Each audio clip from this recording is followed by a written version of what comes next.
In today's video, I'm going to teach you how to add birthdays to your calendar in Google Calendar. Let's get started right inside Google Calendar. First, look over to the right side of your screen for a small person-shaped icon. This is your quick access to Google Contacts. It might look like a simple outline of a head and shoulders. Go ahead and click that icon. This opens up a side panel where you can see and manage your contacts without leaving Google Calendar, which makes things a lot more convenient. Once the Contacts panel is open, look for the option that says Create Contact. It's usually a button near the top of this panel. Click Create Contact to start adding a new person whose birthday you want to remember. This will open a form where you can type in all the key details for that contact. Now you'll see fields where you can type in information such as the person's name, their email address, and maybe a phone number if you want.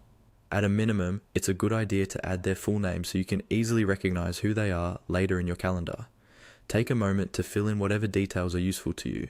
The more accurate the information, the easier it will be to manage your contacts over time. After you've added the basic details, look for the section where you can include additional information like dates.